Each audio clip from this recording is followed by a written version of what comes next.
Бактыбек Сагындыкович, мына азыркы мыйзам эмес. Жанагы сиз айтып аткан 80ден ашуун депутат, ушул мыйзам эмес. Алар башка мыйзамга кол койгон болсо, сиз жоопкерчиликти кандай аласыз? Мен сизге азыр далилдеп берсем. Бул мыйзамга кол койгон эмес 80 депутат. Ал башка мыйзамга кол койгон. Мыйзамдын аталышы дагы башка. Эгерде ошондой далилденсе, сиз жоопкерчиликти кандай аласыз? Рахмат, Жанарбек Кубанычбекович. Кубанычевич. Сурооңуз жакшы, эми 80 кишини колун коюп алып, башка мыйзамга десе мен эмне дей алам ал? Жогорку кеңештин депутаты болуп атса, өзүнүн колунан башын тартып атса, мен ойлодум эле ушул жерде отурган депутаттарыбыз баарыбыз баш мыйзамы конституция площадка ачылып иштеп атат деп, ошол жерге барып сунуштарды берген ордуна мына мен силер менен чогуу жоопкерчиликтен качкан жокмун эчкенин. Жоопкерчиликтен эмне үчүн биз коркобуз? Мамлекетибизди башкарган президентибиз жоопкерчиликти алам деп өзү айтып отурса, бергенден эмне коркуп атабыз? Баш ийип эле келбедикпи? Президент эчтекеге жооп бербей, өкмөт баарына жооп берип, ортосунда жогорку кеңеш кыпчылык. Бүгүн ачык айкын жанатан бери айтып отурам, 3 айдан бери эшик ачык болду, телевидение, журналисттер болду, НПОлор. Ошол жерге басып барып сунуштарыңарды бербейсиңерби? Эл өкүлү болсоңор. Регионго барып түшүндүргүлө деп өзүңөр басып бербай элди күнөө кылып атасыңар. Мен дагы айтат элем, бул менин эрким менен бул жерде отурган жокмун, элдин талабы болуп атат. Элдин талабын аткаралы деп, үмүтүн аткаралы деп.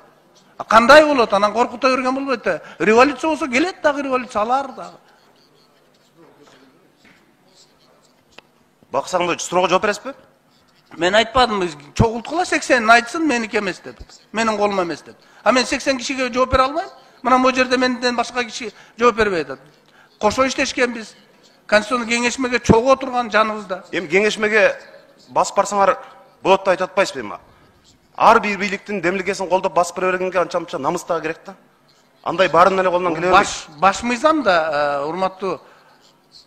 Баш мыйзам деп атпайсызбы? Жанарбек. Мына 2016-жылы дал ушул парламент Атамбаев демилгелеген баш мыйзамды дагы колдоп бергенбиз да. Айтып атпайсыңарбы азыр элибиздин 80% колдоп берди президенттик башкарууну. Ошол убакта бийлик алып чыкканда анда дагы 80% колдоп берген да элибиз. Акимдер, губернаторлор, мэрлер бардыгы иштейт да, бийлик иштесе 80% бул дагы өтөт. Мурда дагы өткөн. Мына ушул парламент 6 премьерди алмаштырдык, баары мактадыңар ушул жерден. 3-чү президент менен иштешип атабыз. 2 жолу баш мыйзамды алмашып атабыз. Эми акыры таркалып кетерибиздин алдында кичине намыска келсек болот эле да. Өтө чоң мыйзам бузуу менен өтүп атат. Экинчи суроом. 67-чи берене 2-чи пунктты караңыз. Бир эле адам 2 мөөнөттөн ашык президент болуп шайлана албайт деп турат. Жооп бериңиз, ошондо азыркы президент Садыр Жапаров кайра 2-чи мөөнөткө шайлоого барса, 2032 жылга чейин президент болобу же 2037 жылга чейин президент болобу? 5 жылдан болот. Азыркы баш мыйзам боюнча 6 жыл болот. Ошо биринчи суроогун 5 жыл деп санаса болот. Азыркы конституция киреби кирбейби? 2037 жылга чейин президент болобу же? Мен жооп бербедим, 5 жылдан болот. Канча жолу? Жазылып атпайбы? Ушул конституцияга киреби дейм? Же кийин баш мыйзам жаңы кабыл алынгандан кийин кайрадан 2 мөөнөт болобу дейм? Мен сизди түшүнүп атам. Сиз ойлоп атасыз, азыркы конституция менен иштеп атат, бүгүнкү конституция менен 6 жыл болуп, анан дагы 5 жылдан 2 жолу 16 жыл болот деп. Ошондойбу? Андай болбойт, 5 жылдан эле. 5 эмес, биринчиси 6 жыл болот.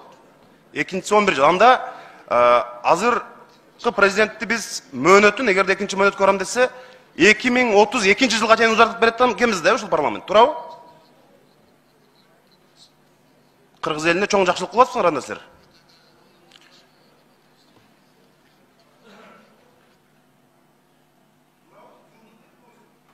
Жанарбек Кубанович, мен жооп бердим сизге. 10 секунд. Атамбаев убагында өкмөттүн полномочиясын күчөттүк, баарыбыз колдоп бердик. Эми президенттикти эртең хандык башкаруу десек, хандыкты колдоп берсек, шактык башкаруу десек, шактыкты колдоп берсек, мындай коомчулукка уят болуп бүттүк, урматтуу депутаттар. Ойгонол дагы мындан баарыбыз баш тарталы. Акыркы жолу бир адилеттүү, биз эмне элдин